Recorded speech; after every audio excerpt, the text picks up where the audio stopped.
Hi ಸ್ನೇಹಿತರೆ, welcome to Sadhana Shankar academy Shikaripura.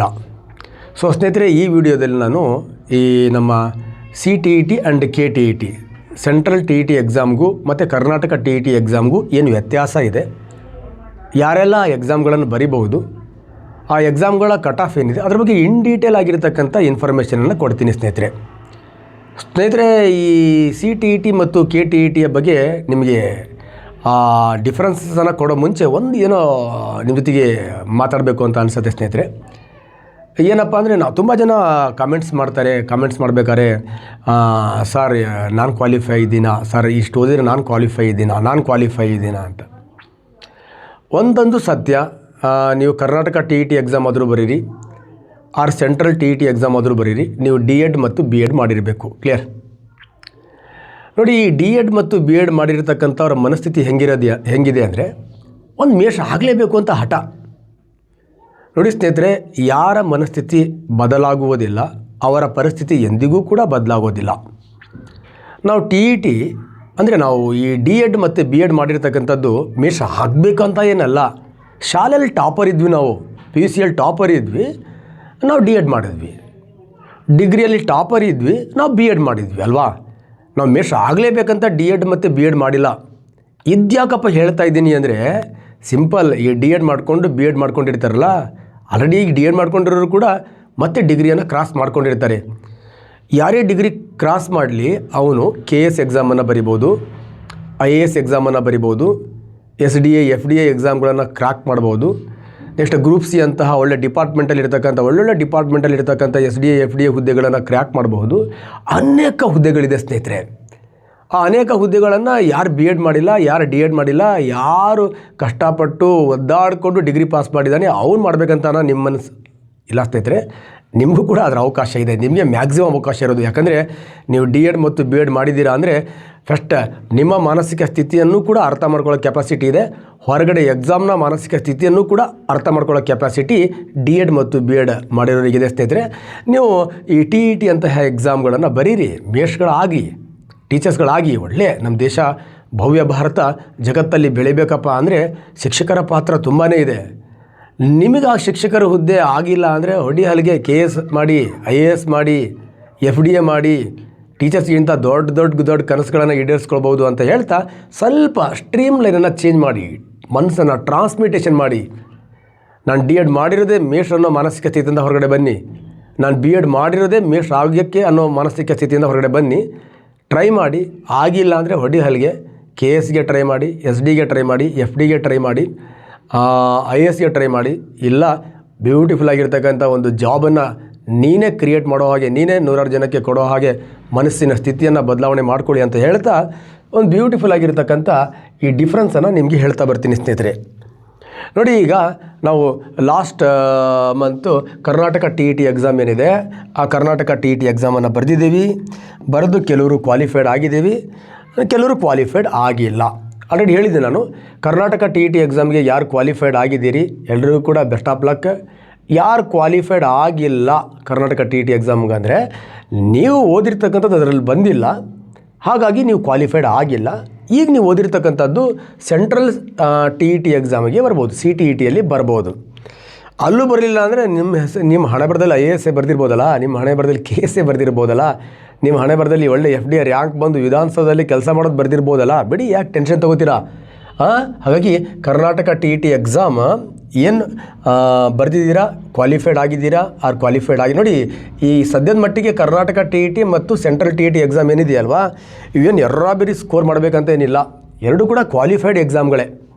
ನೀವು ಮುಂದಿನ ಎಕ್ಸಾಮನ್ನು ಬರೀಲಿಕ್ಕೆ, ಈ GPSTR ಅಂತಹ ಎಕ್ಸಾಮ್ಗಳನ್ನು ಬರೀಲಿಕ್ಕೆ, ನೆಕ್ಸ್ಟ್ ಈ ಕೇಂದ್ರೀಯ ಶಾಲೆಗಳಲ್ಲಿರ್ತಕ್ಕಂಥ ಎಕ್ಸಾಮ್ಗಳನ್ನು ಬರೀಲಿಕ್ಕೆ ಕ್ವಾಲಿಫೈಡ್ ಪರೀಕ್ಷೆಗಳಷ್ಟೇ ಇವು. ಇದ್ರ ಹಂಗೆ 120 ಮಾಡಬೇಕು. ಮುಂದೊಂದು ದಿವಸ ಏನಾದರೂ ಇದರ ಅಂಕಗಳನ್ನು ಪರಿಗಣನೆ ಮಾಡಿದರೆ ಆವಾಗ ಆಗ್ಬೋದು. ಬಟ್ ಈಗ ಪ್ರೆಸೆಂಟ್ ಸಿಚುವೇಶನ್ ಹೆಂಗಿದೆ ಅಂದರೆ, ಕರ್ನಾಟಕ TET ಎಕ್ಸಾಮ್ 90, 82 ತೆಗೆದು ಪಾಸ್ ಆದರೆ ಮುಗೀತು. ಅದೇ ರೀತಿ ಸೆಂಟ್ರಲ್ TET ಎಕ್ಸಾಮು 82, 90 ತೆಗೆದು ಪಾಸ್ ಆದರೆ ಮುಗೀತು. ಈ 2 ಎಕ್ಸಾಮ್ ಪಾಸ್ ಆಗಿಬಿಟ್ರೆ ನಿನಗೆ ಕೆಲಸ ಕೊಟ್ಬಿಡಲ್ಲ, ಮೇಷ ಆದಂಗೆ ಅಲ್ಲ. ಮತ್ತು ಬೇರೆ ಎಕ್ಸಾಮ್ ಟೀಚರ್ ಆಗ್ತಕ್ಕಂಥ ಎಕ್ಸಾಮನ್ನು ಬರೀತಕ್ಕಂಥ ಅರ್ಹತೆ ಇದೆ ಅಂತ ಅರ್ಥ, ಅಷ್ಟು ಕ್ಲಿಯರ್. ಹಾಗಾಗಿ ಈ ಕರ್ನಾಟಕ TET ಎಕ್ಸಾಮ್ ಏನಿದೆ, ನೆಕ್ಸ್ಟ್ ಸೆಂಟ್ರಲ್ TET ಎಕ್ಸಾಮ್, ಅದ್ರ ಬಗ್ಗೆ ಒಂದು ಸ್ವಲ್ಪ ನಿಮಗೆ ಡಿಫ್ರೆನ್ಸನ್ನು ಕೊಡ್ತಾ ಏನು ಕ್ವಾಲಿಫಿಕೇಷನ್ನು, ಇವೆಲ್ಲ ಎಕ್ಸಾಮ್ ಹೇಗಿರುತ್ತೆ ಅದನ್ನು ನಿಮ್ಮ ಜೊತೆಗೆ ಚರ್ಚೆ ಮಾಡ್ತಾ ಬರ್ತೀನಿ ಸ್ನೇಹಿತರೆ. ನೋಡಿ, ಈ ಕರ್ನಾಟಕ TET ಎಕ್ಸಾಮ್ ಅಂದರೆ ನಿಮಗೆಲ್ಲ ಗೊತ್ತಿದೆ, ಕರ್ನಾಟಕ ಸರ್ಕಾರ ನಡೆಸುತ್ತೆ. ಇವು ಎರಡು ಕರ್ನಾಟಕ ಸರ್ಕಾರ ವತಿಯಿಂದ, ಭಾರತ ಸರ್ಕಾರದ ವತಿಯಿಂದ ಈ ಎಕ್ಸಾಮ್ಗಳನ್ನು ಕಂಡಕ್ಟ್ ಮಾಡ್ತಾರೆ ಸ್ನೇಹಿತರೆ. Karnataka TET exam and central TET exam. ನೋಡಿ, ಮನೆ ಬರೆದ್ವಲ್ಲ ನಾವು, ಯಾವುದು ಕರ್ನಾಟಕ TET ಎಕ್ಸಾಮ್ ಇದೆಯಲ್ವಾ, ಆ ಕರ್ನಾಟಕ TET ಎಕ್ಸಾಮ್ ಏನಾರು ಪಾಸ್ ಆದರೆ ನಮ್ಮ ಕರ್ನಾಟಕ ರಾಜ್ಯ ಏನು ಹೊರಡಿಸುತ್ತಲ್ವ ಆ ಶಿಕ್ಷಕರ ಅರ್ಹತಾ ಪರೀಕ್ಷೆ, ಅದನ್ನು ಬರೀಲಿಕ್ಕೆ ಮಾತ್ರ ಅರ್ಹತೆ ಇರುತ್ತೆ ಸ್ನೇಹಿತರೆ. ಇದೇ ನಾವು ಸೆಂಟ್ರಲ್ TET ಎಕ್ಸಾಮ್ ಪಾಸ್ ಆದರೆ, ಎರಡು ಒಂದೇ ಥರ ಇರುತ್ತೆ. ಸೆಂಟ್ರಲ್ TET ಎಕ್ಸಾಮ್ ಪಾಸ್ ಆದರೆ ನಮ್ಮ ಭಾರತದಾದ್ಯಂತಹ ಏನು ಸೆಂಟ್ರಲ್ ಗೌರ್ಮೆಂಟ್ ಸ್ಕೂಲ್ಗಳಿದಾವ, ಆ ಸ್ಕೂಲ್ನ ಎಲ್ಲ ಎಕ್ಸಾಮ್ಗಳಿಗೂ ಈ ಸೆಂಟ್ರಲ್ TET ಬೇಕಾಗಿರುತ್ತೆ. ನೋಡಿ, KVS ಎಕ್ಸಾಮ್ ಇರ್ಬೋದು, NVS ನಮ್ಮ ನವೋದಯ ಇರ್ಬೋದು, ಆರ್ಮಿ ಸ್ಕೂಲ್ಗಳಿರ್ಬೋದು, CBSE ಸ್ಕೂಲ್ಗಳಿರ್ಬೋದು, ಇವೆಲ್ಲವೂ ಕೂಡ ನಮ್ಮ ಕೇಂದ್ರ ಸರ್ಕಾರದ ಅಡಿಯಲ್ಲಿ ನಡೀತಕ್ಕಂಥ ಶಾಲೆಗಳು. ಈ ಶಾಲೆಗಳಲ್ಲಿ ನೀವು ಶಿಕ್ಷಕರಾಗಬೇಕಪ್ಪ ಅಂದರೆ ನೀವು ಎಕ್ಸಾಮನ್ನು ಕಂಪಲ್ಸರಿ ಪಾಸ್ ಮಾಡಿರಬೇಕು. ಯಾವುದು? CTET exam. ಮತ್ತು ಈ ಶಾಲೆಗಳಲ್ಲಿ ನೀವು ಶಿಕ್ಷಕರಾಗಬೇಕಪ್ಪ ಅಂದರೆ ಈ ಎಕ್ಸಾಮ್ ಪಾಸ್ ಆದರೆ ಇಲ್ಲ. ಇದು ನಮ್ಮ ಕರ್ನಾಟಕ ರಾಜ್ಯದ ಸರ್ಕಾರಿ ಮತ್ತು ಅನುದಾನಿತ ಮತ್ತು ಖಾಸಗಿ ಶಾಲೆಗಳು. ನಮ್ಮ ಕರ್ನಾಟಕ ರಾಜ್ಯದಲ್ಲಿರ್ತಕ್ಕಂಥ ಗೌರ್ಮೆಂಟ್ ಸ್ಕೂಲ್ ಇರ್ಬೋದು, ಆರ್ ಏಡೆಡ್ ಸ್ಕೂಲ್ ಇರ್ಬೋದು, ಆರ್ ಪ್ರೈವೇಟ್ ಸ್ಕೂಲ್ಗಳು ಇರ್ಬೋದು. ಪ್ರೈವೇಟ್ ಸ್ಕೂಲ್ಗಳಲ್ಲಿ ನಡೆಯುತ್ತೆ, ಬಟ್ ಇರಬಹುದು. ಇವುಗಳಲ್ಲಿ ನೀವೇನಾದರೂ ವರ್ಕ್ ಮಾಡಬೇಕಪ್ಪ ಅಂದರೆ ಕರ್ನಾಟಕ TET ಎಕ್ಸಾಮನ್ನು ಪಾಸ್ ಮಾಡಿರಬೇಕು. ನೀವು ಸೆಂಟ್ರಲ್ ಗೌರ್ಮೆಂಟ್ದ ಸ್ಕೂಲ್ಗಳು ಏನಿದೆ, ಈ ಸ್ಕೂಲ್ಗಳಲ್ಲಿ ವರ್ಕ್ ಮಾಡಬೇಕಪ್ಪ ಅಂದರೆ CTET ಎಕ್ಸಾಮನ್ನು ಪಾಸ್ ಮಾಡಿರಬೇಕು. ಕ್ಲಿಯರ್? ಇನ್ ಕೇಸ್ ನೀವೇನಾದರೂ ಸರ್ಕಾರಿ ಅನುದಾನಿತ ಮತ್ತು ಖಾಸಗಿ ಶಾಲೆಗಳೇನಿದಾವಲ್ವಾ, ಇದರಲ್ಲಿ ಕೆಲಸ ಮಾಡಬೇಕಪ್ಪ ಅಂದರೆ ಕರ್ನಾಟಕ TET ಎಕ್ಸಾಮ್ ಪಾಸ್ ಮಾಡಿರಬೇಕು ಅಂತ ಅಂದೆ. ಕರ್ನಾಟಕ TET ಎಕ್ಸಾಮ್ ಪಾಸ್ ಆಗಿಲ್ಲಪ್ಪ, ಆಗ CTET ಎಕ್ಸಾಮ್ ಪಾಸ್ ಮಾಡಿದ್ರೂ ಕೂಡ ನಮ್ಮ ಕರ್ನಾಟಕದಲ್ಲಿ ಈ ಕರ್ನಾಟಕ TET ಎಕ್ಸಾಮ್ಗೆ ಯಾವ ರೀತಿ ಅರ್ಹತೆ ಇದೆಯೋ ಅದೇ ರೀತಿ ನಮ್ಮ ಕರ್ನಾಟಕದಲ್ಲಿ CTET ಎಕ್ಸಾಮ್ಗಳಿಗೂ ಕೂಡ ಅರ್ಹತೆ ಇದೆ. ಹಾಗಾಗಿ ಕರ್ನಾಟಕ TET ಎಕ್ಸಾಮ್ ಈಗೆಲ್ಲ ಬರೆದು ಯಾರು ಫೇಲ್ ಆಗಿದ್ದೀರಾ ಅಂದರೆ ಎಲಿಜಿಬಲ್ ಆಗಿಲ್ಲ, ಅವರು ಸೆಂಟ್ರಲ್ TET ಎಕ್ಸಾಮನ್ನು ಬರೆದು ಪಾಸ್ ಮಾಡಿಕೊಂಡ್ರೆ ಅವ್ರು ಇದಕ್ಕೂ ಓಕೆ ಅರ್ಥ ಆಗಿದೆ ಅಂತ ಅನ್ಕೋತೀನಿ. ಈಗ ನಾವು ಸೆಂಟ್ರಲ್ TET ಎಕ್ಸಾಮನ್ನು ಪಾಸ್ ಮಾಡಿಕೊಂಡ್ರೆ ನಾಳೆ ನಮ್ಮ ಸರ್ಕಾರಿ ಶಾಲೆಗಳಿಗೆ ಬೇಕಾಗಿರ್ತಕ್ಕಂಥ ಶಿಕ್ಷಕರ ಈ GPSTR ಏನಾದ್ರು ಕಾಲ್ ಮಾಡಿದ್ರೆ, ಕರ್ನಾಟಕ TET ಆಗಿಲ್ಲ, CTET ಸರ್ಟಿಫಿಕೇಟನ್ನು ಕೊಟ್ಟು ಆರಾಮ್ ಎಕ್ಸಾಮ್ ಬರೆದು ಬ್ಯೂಟಿಫುಲ್ಲಾಗಿ ಟೀಚರ್ ಆಗ್ಬೋದು.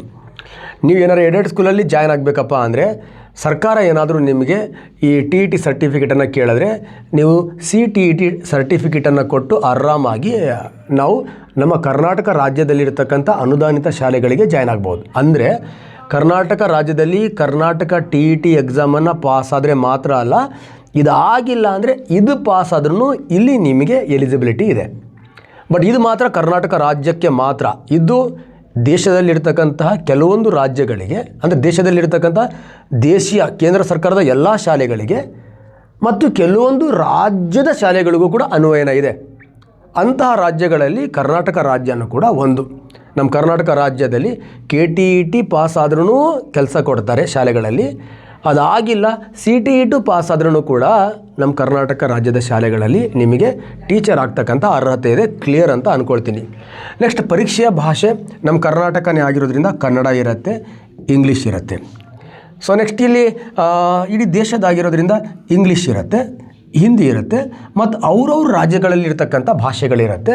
ನಮ್ಮ ರಾಜ್ಯದ ಕನ್ನಡ ಆಗಿರೋದ್ರಿಂದ ನೀವು ಆ ಎಕ್ಸಾಮನ್ನು ಕಂಡಕ್ಟ್ ಮಾಡಬೇಕಾದ್ರೆ, ಎಕ್ಸಾಮನ್ನು ನೀವು ಅಪ್ಲಿಕೇಶನ್ ತುಂಬಬೇಕಾದ್ರೆ ನೀವು ಕನ್ನಡ ಲ್ಯಾಂಗ್ವೇಜ್ ಅಂತ ಅಂದರೆ complete Karnataka TET exam paper ಹೇಗೆ ಬರುತ್ತೋ ಹಾಗೇ ಬರುತ್ತೆ. ಓಕೆ, ನಿಮಗೆ ಫಸ್ಟ್ ಲ್ಯಾಂಗ್ವೇಜ್ ಕನ್ನಡ ಬರುತ್ತೆ, ಸೆಕೆಂಡ್ ಲ್ಯಾಂಗ್ವೇಜ್ ಇಂಗ್ಲೀಷ್ ಬರುತ್ತೆ. ಇನ್ ಕೇಸ್ ಫಸ್ಟ್ ಲ್ಯಾಂಗ್ವೇಜೇ ಇಂಗ್ಲೀಷ್ ತೊಗೊಂಡ್ರೆ ಫಸ್ಟ್ ಲ್ಯಾಂಗ್ವೇಜ್ ಇಂಗ್ಲೀಷ್ ಬರುತ್ತೆ, ಸೆಕೆಂಡ್ ಲ್ಯಾಂಗ್ವೇಜ್ ಕನ್ನಡ ಬರುತ್ತೆ. ಮತ್ತು ಫಸ್ಟ್ ಲ್ಯಾಂಗ್ವೇಜ್ ಇಂಗ್ಲೀಷ್ ಪಕ್ಕನೇ ನಿಮ್ಮ ಮಾಮನ ಮಗಳು ಅಂತ ಸೆಕೆಂಡ್ ಲ್ಯಾಂಗ್ವೇಜ್ ಇಂಗ್ಲೀಷ್ ಹಾಕಿರಲ್ಲ ಅಲ್ಲಿ, ಅದು ಕರೆಕ್ಟಾಗಿ. ಫಸ್ಟ್ ಲ್ಯಾಂಗ್ವೇಜ್ದು ಎಲ್ಲ ಫಸ್ಟ್ 10 ಹಾಳೆಯಲ್ಲಿ ಇರ್ತಾವೆ. ನೆಕ್ಸ್ಟ್ ಸೆಕೆಂಡ್ ಲ್ಯಾಂಗ್ವೇಜ್ ಎಲ್ಲ ಬುಕ್ಲೆಟ್ ದೊಡ್ಡ ಪುಸ್ತಕ ಬಂದಾಗ ಬರುತ್ತೆ. ಸೆಕೆಂಡ್ ಲ್ಯಾಂಗ್ವೇಜ್ ಎಲ್ಲ ಅಲ್ಲಿರ್ತಾವೆ ಕೆಳಗಡೆ 10. ಹಾಗಾಗಿ ಫಸ್ಟ್ ಲ್ಯಾಂಗ್ವೇಜ್ ಅಕ್ಕಪಕ್ಕ ಇರಲ್ಲ. ಫಸ್ಟ್ ಲ್ಯಾಂಗ್ವೇಜ್ ಕನ್ನಡ ಅಂದರೆ first language Kannada, second language English ಅಂದರೆ ನೀವು ಫಸ್ಟ್ ಲ್ಯಾಂಗ್ವೇಜ್ ಇಂಗ್ಲೀಷ್ ಅದ್ರ ಪಕ್ಕ ಇರೋದನ್ನು ಬರೆಯೋದಲ್ಲ. ನೀವೊಂದು 5-10 ತಾಳೆ ತಿರುಗಿಸಿ ಸೆಕೆಂಡ್ ಲ್ಯಾಂಗ್ವೇಜ್ ಇಂಗ್ಲೀಷನ್ನು ಬರೀಬೇಕಾಗತ್ತೆ. ಈ ಥರ ಕನ್ನಡ ಇಂಗ್ಲೀಷ್ ಇರುತ್ತೆ. ಇಲ್ಲಿ ಇಂಗ್ಲೀಷ್, ಹಿಂದಿ ಮತ್ತು ಆಯಾ ರಾಜ್ಯದ ಭಾಷೆಗಳಲ್ಲಿ ಆಯಾ ಪೇಪರನ್ನು ಅವನು ಬರಿಬೋದು ಸ್ನೇಹಿತರೆ. ಅಂದರೆ ಈ ಎಕ್ಸಾಮ್ ಥರನೇ ನೀನು ಕೂಡ ಇಲ್ಲಿ ಬರಿಬೋದು. ಮತ್ತು ಇದರ ಅವಧಿ ನೋಡಿ, ಸ್ಟಾರ್ಟಿಂಗಲ್ಲಿ ಇತ್ತು ಏನೋ ಒಂದು 7 ಇಯರ್ಸ್ ಅಂತ ನಮ್ಮ ಕರ್ನಾಟಕ TET. ಅದು ಕೂಡ ಮೋಸ್ಟ್ಲಿ 2019 ಈ ಕಡೆ ಕಂಪ್ಲೀಟ್ ಲೈಫ್ ಟೈಮ್ ಮಾಡಿಬಿಟ್ಟಿದ್ದಾನೆ. ಒಂದು ಸತಿ CET ಪಾಸ್, ಒಂದು ಸತಿ Karnataka TET and CTET pass ಆದರೆ ಅದರ ವ್ಯಾಲಿಡಿಟಿ ಎಷ್ಟಿರುತ್ತೆ ಅಂತ ಹೇಳಿದ್ರೆ ಲೈಫ್ ಟೈಮ್ ವ್ಯಾಲಿಡಿಟಿ ಇರುತ್ತೆ. ಹಾಗಾಗಿ ಒಂದು ಸತಿ ಪಾಸ್ ಆಗಿಬಿಟ್ರೆ ಸಾಕು, ಕೆಲಸ ಸಿಕ್ತು ಅಂತ ಅಲ್ಲ. ಶಿಕ್ಷಕರ ಹುದ್ದೆ, ಕೆಲವೊಂದು ಶಿಕ್ಷಕರ ಹುದ್ದೆಯನ್ನು ಕಾಲ್ ಮಾಡಿದಾಗ ನಿನಗೆ ಅರ್ಹತೆಯನ್ನು ಕೊಡ್ತಕ್ಕಂಥ ಅರ್ಹತಾ ಪರೀಕ್ಷೆ. ಕ್ಲಿಯರ್? ಈ ಒಂದು ಸ್ವಲ್ಪ ನಮಗೆ ಈ ಪೇಪರ್ಗಳು ಹೇಗಿರುತ್ತೆ ಅಂತ ನೋಡಿ. ಈ ಕರ್ನಾಟಕ TET ಎಕ್ಸಾಮ್ ಏನಿದೆ ಅಲ್ಲಿ ಕ್ಯಾಟಗರಿ 1, ಕ್ಯಾಟಗರಿ 2 ಅಂದರೆ ಪೇಪರ್ 1 ಇರುತ್ತೆ, ಪೇಪರ್ 2 ಇರುತ್ತೆ. ಒಂಥರ ಆಶ್ಚರ್ಯ ಆಗ್ತಿದೆ ನಿಮಗೆ, ಪೇಪರ್ 3 ಮತ್ತು ಪೇಪರ್ 4 ಇರುತ್ತೆ ನಮ್ಮಲ್ಲಿ. ಬಟ್ ಇಲ್ಲಿವರೆಗೂ 2019 ಈ ಕಡೆ ಪೇಪರ್ 3, ಪೇಪರ್ 4 ಅನ್ನೋದು ಯಾರಿಗೂ ಕೂಡ ಕ್ಲಾರಿಟಿ ಇಲ್ಲ. ಯಾಕೆ ಅಂದರೆ ಹೈಸ್ಕೂಲ್ ಎಕ್ಸಾಮ್ ರಿಕ್ರೂಟ್ಮೆಂಟ್ ಏನಿದೆ ಅಲ್ಲಿ ಕರ್ನಾಟಕ TET ಎಕ್ಸಾಮ್ಗಳನ್ನು ಕೇಳ್ತಾ ಇಲ್ಲ. ಹಾಗಾಗಿ ನಮ್ಮ HSTR ಎಕ್ಸಾಮ್ ಏನಿದೆಯಲ್ವಾ, ಆ HSTR ಎಕ್ಸಾಮಿಗೆ TET ಬೇಕು ಅಂತ ಏನಿಲ್ಲ. ಅಲ್ಲಿ ಡಿಗ್ರಿ B.Ed ಮಾಡ್ಕೊಂಡಿದ್ದ ಅಂದರೆ ಆರಾಮಾಗಿ ಅವನು ಈ ಹೈಸ್ಕೂಲ್ ಎಕ್ಸಾಮ್ಗೆ ಕ್ವಾಲಿಫೈಡ್ ಆಗಿರೋದ್ರಿಂದ 2019 ಈ ಕಡೆ ಕ್ಯಾಟಗರಿ 1, ಕ್ಯಾಟಗರಿ ಮತ್ತು ಪೇಪರ್ 1 ಮತ್ತು ಪೇಪರ್ 2 ಕರ್ನಾಟಕ TET ಎಕ್ಸಾಮ್ಗಳಿದ್ದಾವೆ. ನೆಕ್ಸ್ಟ್ ಅದೇ ರೀತಿ ಸೆಂಟ್ರಲ್ TET ಎಕ್ಸಾಮ್ ಅವ್ರು ಕ್ಲಿಯರ್ ಕಟ್ ಆಗಿದ್ದಾರೆ. ಪೇಪರ್ 1 ಇದೆ ಮತ್ತು ಪೇಪರ್ 2 ಇದೆ. ಎರಡೂ ಕೂಡ ಒಂದೇ ಥರನೇ ಎಕ್ಸಾಮ್ ಪ್ಯಾಟ್ರನ್ ಇರುತ್ತೆ. ಸೇಮ್ ನಾವು ಅದನ್ನು ವರ್ಚುವಲ್ ಅಂದರೆ ಈ ಕರ್ನಾಟಕ ಸೆಂಟ್ರಲ್ TET ಎಕ್ಸಾಮನ್ನು ನೋಡಿ ವರ್ಚುವಲಾಗಿ ಮಾಡ್ಕೊಂಡಿರೋದು ನಾವು. ಸೇಮ್ ಅವ್ರು ಹೆಂಗೆ ಮಾಡ್ತಾರೋ ಹಾಗೆ ನಾವು ಕೂಡ ಮಾಡ್ತಾಯಿದ್ದೀವಿ. ಬಟ್ ಬೋರ್ಡ್ಗಳು ಚೇಂಜ್ ಇದೆ ಅಷ್ಟೇ. ಸೇಮ್ ನಮ್ಮ ಸೆಂಟ್ರಲ್ TET ಎಕ್ಸಾಮು ಕೂಡ 35 ಸಬ್ಜೆಕ್ಟ್ಗಳನ್ನು ಇಟ್ಕೊಂಡು Kannada, English, CDP, next EVS ಅವನ್ನ ನೆಕ್ಸ್ಟ್ ಸ್ಲೈಡಲ್ಲಿ ಹೇಳ್ತಾ ಬರ್ತೀನಿ ನಾನು, ಹೇಗೆ ಈಸಿಯಾಗಿ ತೊಗೋಬೋದು ಅಂತ. 150 ಮಾರ್ಕ್ಸಿಗೆ ಇರುತ್ತೆ. ನೆಕ್ಸ್ಟ್ ನಮ್ಮ Karnataka TET exam 150. Next eligibility ನಿಮಗೆಲ್ಲ ಗೊತ್ತಿದೆ, 60% ಅಂದರೆ ರಿಸರ್ವೇಷನ್ ಇತ್ತು ಅಂದರೆ 82 ಇರಬೇಕು, ರಿಸರ್ವೇಷನ್ ಇತ್ತು ಅಂದರೆ 82 ಇರಬೇಕು, ರಿಸರ್ವೇಷನ್ ಇಲ್ಲ ಅಂದರೆ 90 ಇರಬೇಕು. ಯಾರ್ಯಾರೋ ಕಾಮೆಂಟ್ ಮಾಡ್ತೀರಾ ಸರ್ 89 ಅಂತ. ನಾನು ನೀವು ಒಂದು ಅರ್ಧ ಪಾಯಿಂಟ್ ಸಮಥಿಂಗ್ ಲೈಫಲ್ಲಿ ನಾವು ವಾಪಸ್ ಬಂದರೆ ಮತ್ತೆ ಹೋಗೋಕ್ಕಾಗಲ್ಲ. 89 ಮತ್ತೊಂದು ಸತಿ ನೀನು CTET ಎಕ್ಸಾಮ್ ಅಂದರೆ KTET ಆಗಿಲ್ಲ, CTET ಮತ್ತೊಂದು 19 ಸೇರಿಸಿ ಪಾಸ್ ಮಾಡ್ಕೋಬೇಕು ಸ್ನೇಹಿತರೆ. ಓಕೆ. ಮತ್ತು ಇಲ್ಲಿ one of the very important, ಕರ್ನಾಟಕದಲ್ಲಿ ಏನು ಕೆಲವೊಂದು ಎಕ್ಸಾಮ್ಗಳು GPSTR ಅಂತಹ PSTR ಅಂತಹ ಎಕ್ಸಾಮ್ಗಳು ನಡೆಸ್ತೀವಲ್ವ, ಅದಕ್ಕೆ ಈ ಎಕ್ಸಾಮ್ ಕಂಪಲ್ಸರಿ ಕರ್ನಾಟಕದಲ್ಲಿ. ಓಕೆ. ನೆಕ್ಸ್ಟ್ CTET ಎಕ್ಸಾಮ್ ಇದೆಯಲ್ವಾ, ಈ CTET ಎಕ್ಸಾಮು ಕರ್ನಾಟಕದಲ್ಲಿ ಇದು ಕಂಪಲ್ಸರಿ ಅಂದಮೇಲೆ CTET ಎಕ್ಸಾಮ್ ಇಡೀ ದೇಶದಲ್ಲಿರ್ತಕ್ಕಂಥ ಸೆಂಟ್ರಲ್ ಎಲ್ಲ ಶಾಲೆಗಳಿಗೂ ಕಂಪಲ್ಸರಿ ಅಲ್ಲಿ ಟೀಚರ್ ಆಗಬೇಕಪ್ಪ ಅಂದರೆ. ಅದರ ಜೊತೆಗೆ ಕೆಲವೊಂದು ರಾಜ್ಯಗಳು ನಮ್ಮ ಕರ್ನಾಟಕ TET ಎಕ್ಸಾಮನ್ನು ಬರೆದು ಪಾಸ್ ಆಗದೇ ಇದ್ದರೆ, CTET ಎಕ್ಸಾಮನ್ನು ಬರೆದು ಪಾಸ್ ಆದ್ರೂ ಕೂಡ ನಮ್ಮ KTET ಲೆವೆಲ್ಲೇ ಬೆಲೆ ಕೊಟ್ಟು ಆ KTET ಎಕ್ಸಾಮನ್ನು ಯಾರು ಪಾಸ್ ಮಾಡ್ತಾರೋ ಅವನು ಬರೀತಕ್ಕಂಥ ಎಲ್ಲ ಎಕ್ಸಾಮ್ಗಳನ್ನು ನಿಮಗೂ ಬಿಟ್ಕೊಡ್ತೀವಿ ಅಂತ ಕೆಲವೊಂದು ರಾಜ್ಯಗಳು ಏನು ಮಾಡಿದೆ, ಈ ಬೋರ್ಡ್ ಜೊತೆ ಏನಾಗ್ಬಿಟ್ಟಿದೆ ಆ ಮಾಹಿತಿಯನ್ನು ಹಂಚ್ಕೊಂಡಿದೆ. ಹಾಗಾಗಿ KTET ಎಕ್ಸಾಮ್ ನಮ್ಮ ಕರ್ನಾಟಕದಲ್ಲಿ ನೀವು ಪಾಸ್ ಆಗಿಲ್ಲ ಅಂದರೆ CTET ಎಕ್ಸಾಮ್ ಪಾಸ್ ಆದರೂ ಸಾಕು, ಅದು KTET ಎಕ್ಸಾಮ್ ಏನಿದೆಯಲ್ವ ಅದೇ ಥರ ನೀವು ಈ ಎಕ್ಸಾಮಿಗೆ ಏನೇನು ಬೆಲೆ ಇದೆಯೋ ಅದೇ ಬೆಲೆ CTETಗೂ ಇದೆ. ಅಂದರೆ ದೇಶದ ಎಲ್ಲ ರಾಜ್ಯಗಳಲ್ಲ, ಕೆಲವೊಂದು ರಾಜ್ಯಗಳು ಈ ಎಕ್ಸಾಮೂ ಕೂಡ ನಮ್ಮ KTET ಎಕ್ಸಾಮ್ ಇದ್ದ ಹಾಗೇ KTET ನಮ್ಮ ಎಕ್ಸಾಮ್ ಪಾಸ್ ಆಗದೇ ಇದ್ದರೂ CTET ಪಾಸ್ ಆದರೂ ನಾವು KTET ಅಷ್ಟೇ ಬೆಲೆ ಕೊಟ್ಟು KTETಯಲ್ಲಿ ನಾವು ಏನೇನು ಕೆಲಸಗಳನ್ನು ಕೊಡ್ತಕ್ಕಂಥ ರಿಕ್ರೂಟ್ಮೆಂಟ್ಗಳನ್ನು ಮಾಡ್ತೀವಿ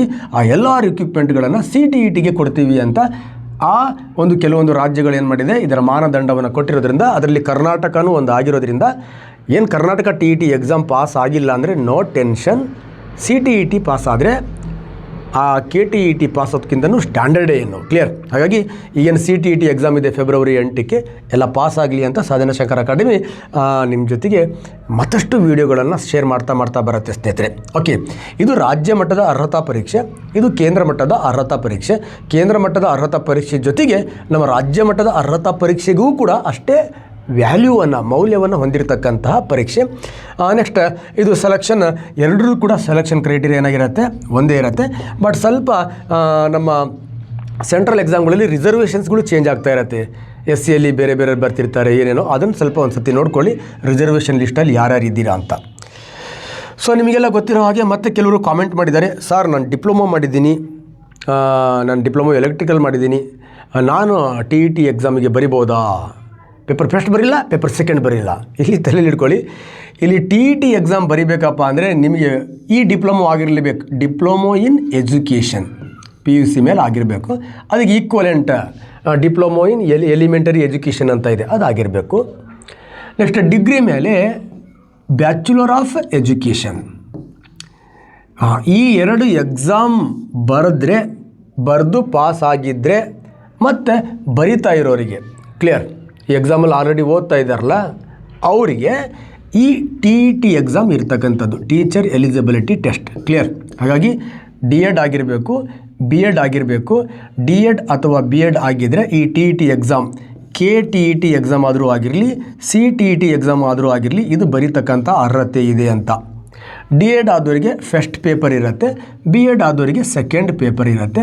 ಇವರಿಗೆ 1 to 5th ಇರುತ್ತೆ, ಇವರಿಗೆ 6th 7th 8th ಇರುತ್ತೆ. ಅದ್ರ ಮ್ಯಾಲೆ ಬೇಕಾ? ಇದೇನು ಬೇಡ, ಅದು HSTR exam, direct degree, B.Ed ಮತ್ತು ಕಾಂಪಿಟೇಟಿವ್ ಎಕ್ಸಾಮ್ ಪೇಪರ್ 1 ಪೇಪರ್ 2 ಅಲ್ಲಿ HSTR ಏನು ಮಾಡ್ತೀರಿ, ಸೆಲೆಕ್ಟ್ ಆಗ್ತೀರಾ. ಅರ್ಥ ಆಗಿದೆ ಅಂತ ಅನ್ಕೋತೀನಿ. ಹಾಗಾಗಿ ಈ ಡಿಪ್ಲೊಮೊ ಬಿಟ್ಟು ನೀವೇನೋ ಸಿವಿಲ್ಲು ಅವೆಲ್ಲ ಕೂಡ ಇದಕ್ಕೆ ಅರ್ಹತೆ ಇಲ್ಲ. ಆ PUC ಲೆವೆಲ್ ಯಾವುದೇ ನೀವು ಕೋರ್ಸಸ್ಸನ್ನು ಮಾಡ್ಕೊಂಡಿರ್ಬೋದು, ಆ ಕೋರ್ಸ್ ಆದ ನಂತರ ನೀವು D.Ed or D.Ed equivalent exam, B.Ed or B.Ed equivalent ಎಕ್ಸಾಮನ್ನು ಪಾಸ್ ಮಾಡಿದರೆ ಮಾತ್ರ ನಿಮಗೇನು ಸಿಗುತ್ತೆ ಅಂದರೆ ಕರ್ನಾಟಕ TET ಮತ್ತು ಸೆಂಟ್ರಲ್ TET ಎಕ್ಸಾಮ್ ಬರೀತಕ್ಕಂತಹ ಅರ್ಹತೆ ಇರುತ್ತೆ ಸ್ನೇಹಿತರೆ. ಅರ್ಥ ಆಗಿದೆ ಅಂತ ಅನ್ಕೋತೀನಿ.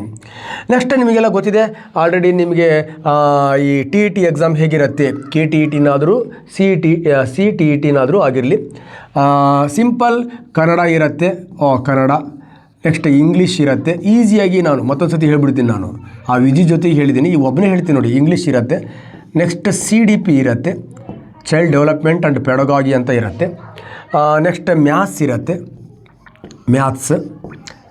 ನೆಕ್ಸ್ಟ್ EVS ಇರುತ್ತೆ, EVS ಎನ್ವೈರನ್ಮೆಂಟಲ್ ಸೈನ್ಸ್.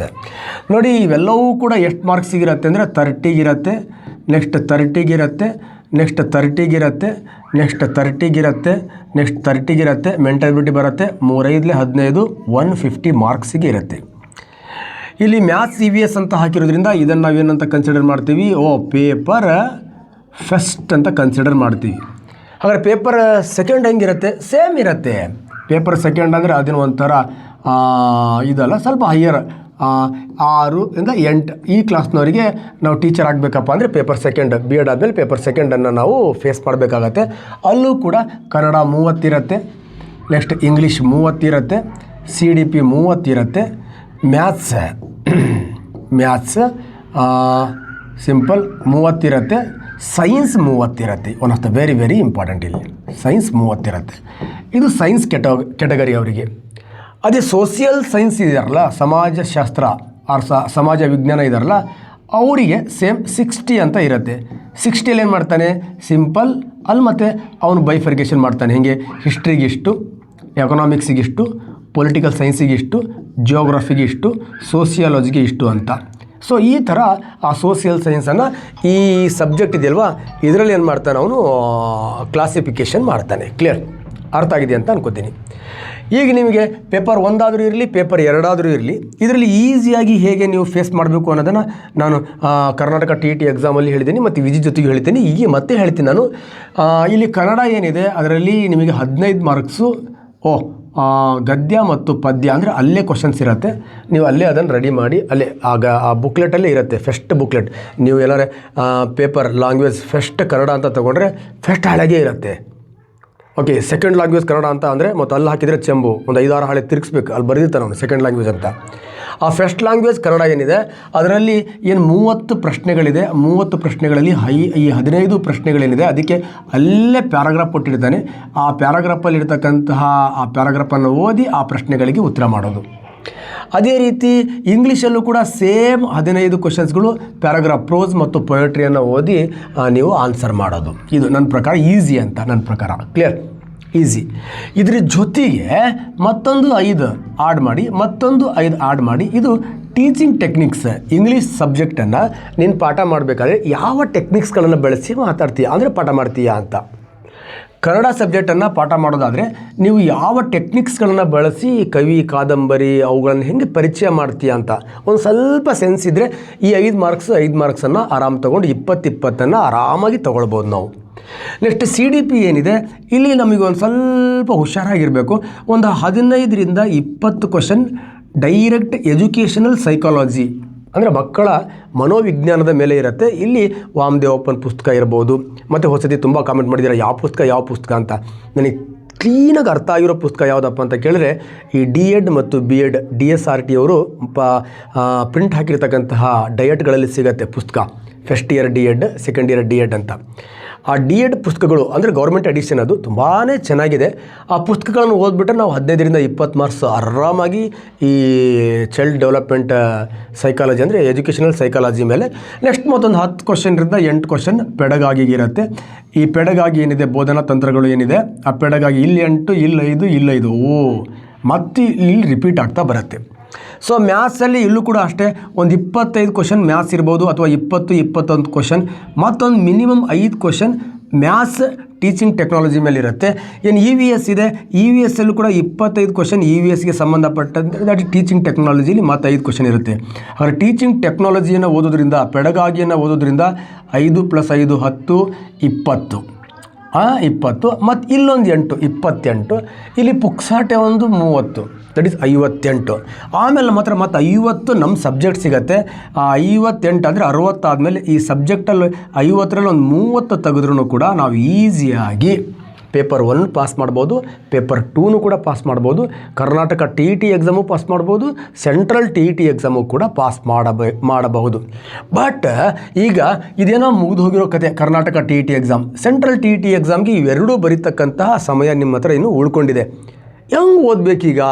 ಹೆಂಗೆ ಓದಬೇಕು ಅಂದರೆ ಈ 15 ಮಾರ್ಕ್ಸನ್ನು ಬಿಡಬೇಕು, ಈ 15 ಮಾರ್ಕ್ಸ್ ಬಿಡಬೇಕು. ಇದನ್ನು ಚೆನ್ನಾಗಿ ಓದಬೇಕು. ಯಾವುದು? ಟೀಚಿಂಗ್ ಟೆಕ್ನಾಲಜಿನ ಚೆನ್ನಾಗಿದ್ರೆ ಒಂದು 4 ದಿವಸ ಕರೆಕ್ಟಾಗಿ ಕುತ್ಕೊಂಡು ಓದ್ಬಿಟ್ರೆ ಟೀಚಿಂಗ್ ಟೆಕ್ನಾಲಜಿಯಲ್ಲಿ 8 ಅಂದರೆ ಒಂದು 20-25 ಮಾರ್ಕ್ಸ್ ಇದೆ ಅಲ್ವಾ, ಆ 25 ಮಾರ್ಕ್ಸಲ್ಲಿ 20 ಮಾರ್ಕ್ಸ್ ಆರಾಮ್ ತೆಗಿಬೋದು. ಈಸಿ ಇದೆ ಟೀಚಿಂಗ್ ಟೆಕ್ನಾಲಜಿಯಲ್ಲಿ. ಅನುಗಮನ ಪದ್ಧತಿ ಅಂದ್ರೇನು, ನಿಗಮನ ಪದ್ಧತಿ ಅಂದ್ರೇನು, ನೆಕ್ಸ್ಟ್ ಗೈಡೆಡ್ ಡೆಮಾನ್ಸ್ಟ್ರೇಷನ್ ಮೆಥಡ್ ಅಂದ್ರೇನು, ಲೆಕ್ಚರಿಂಗ್ ಮೆಥಡ್ ಅಂದ್ರೇನು, ಯಾವ್ಯಾವ ಸಂದರ್ಭದಲ್ಲಿ ಯಾವ ರೀತಿ ಬಳಸ್ತೀಯಾ ಟೀಚಿಂಗ್ ಏಡ್ಸ್ಗಳನ್ನು. ನೆಕ್ಸ್ಟ್ ಸ್ವಲ್ಪ ನಮ್ಮ ಸರ್ಕಾರದ ಕೆಲವೊಂದು ಶಾಲೆ ನಡೆಸ್ಬೇಕಾದ್ರೆ ನಿಯಮಗಳಿವೆ. NCF ಅಂದರೆ ಏನು, CCI ಅಂದರೆ ಏನು, FA ಅಂದರೆ ಏನು, SA1 ಅಂದರೆ ಏನು, ಇವೆಲ್ಲ ಸ್ವಲ್ಪ ಒಂದು 2-3-4 ದಿವಸ ಓದ್ಕೊಂಡ್ಬಿಟ್ರೆ ಆರಾಮಾಗಿ ಇದನ್ನು ನೀವು ಈಸಿಯಾಗಿ ಕ್ರ್ಯಾಕ್ ಮಾಡ್ಬೋದು.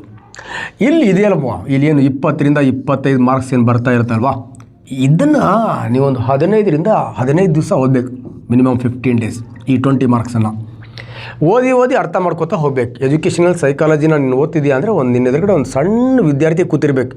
ನಾನು ಓದ್ತಾ ಇರೋದು ಈ ಸೈಕಾಲಜಿ ಮಾನಸ ಹಾಸ್ಪಿಟ್ಲಲ್ಲಿ ಹೋಗಿ ಪೇಷಂಟ್ಗಳನ್ನು ಸರಿ ಮಾಡೋಕ್ಕೆ ಅಲ್ಲ, ಶಾಲೆಯಲ್ಲಿರೋ ವಿದ್ಯಾರ್ಥಿಗಳನ್ನು ಸರಿ ಮಾಡಲಿಕ್ಕೆ, ಮತ್ತು ಆ ವಿದ್ಯಾರ್ಥಿಗಳಿಗೆ ಅನುಗುಣವಾಗಿ ಪಾಠ ಮಾಡೋ ಹಾಗೆ ನನ್ನನ್ನು ನಾನು ಸರಿ ಮಾಡಿಕೊಳ್ಳಿಕ್ಕೆ ನನಗೆ ಬೇಕಾಗಿರ್ತಕ್ಕಂತಹ ಒಂದು ಯೋಜನೆಗಳನ್ನು ಈ 20 ಮಾರ್ಕ್ಸ್ನ ಸೈಕಾಲಜಿ ಕೊಡ್ತಾ ಇದೆ ಅಂತ ಅಂದ್ಕೊಂಡು ಆ ಮಗುವನ್ನು ಹೇಗೆ ಗುರುತಿಸ್ತೀಯಾ, ಆ ಮಗುವನ್ನು ಹೇಗೆ ಸರಿ ಮಾಡ್ತೀಯಾ, ಆ ಮಗುವನ್ನು ಸರಿ ಮಾಡಲಿಕ್ಕೆ ಏನೇನು ಮಾನದಂಡಗಳನ್ನು ಬಳಸ್ತೀಯಾ, ನಿನ್ನಲ್ಲಿ ಹೇಗೆ ಯೋಚನೆ ಮಾಡ್ತೀಯಾ, ಮಗುನ ಹೇಗೆ ಅಬ್ಸರ್ವ್ ಮಾಡ್ತೀಯಾ, ಮಗುನ ಪದೇ ಕೇಸ್ ಸ್ಟಡಿ ಹೇಗೆ ಮಾಡ್ತೀಯಾ, ಮಗುನ ಗುಂಪಲ್ಲಿ ಹೇಗೆ ಟೆಸ್ಟ್ ಮಾಡ್ತೀಯಾ, ಇವೆಲ್ಲವನ್ನು ನೀನು ಸರಿಯಾಗಿ ಆ ಮಗುವನ್ನು ಇಟ್ಕೊಂಡು ವರ್ಗಕೋಣೆಯನ್ನು ಮನಸ್ಸಲ್ಲಿ ಇಟ್ಕೊಂಡು ಈ CD ಚೈಲ್ಡ್ ಡೆವಲಪ್ಮೆಂಟನ್ನು ಓದಿದ್ದೇ ಆದರೆ ಆಟೋಮೆಟಿಕ್ಕಾಗಿ ಅರ್ಥ ಆಗ್ತಾ ಬರುತ್ತೆ. ಪುಸ್ತಕದಲ್ಲಿ ಇಟ್ಕೊಂಡು ಓದಿದರೆ ಅರ್ಥ ಆಗಲ್ಲ.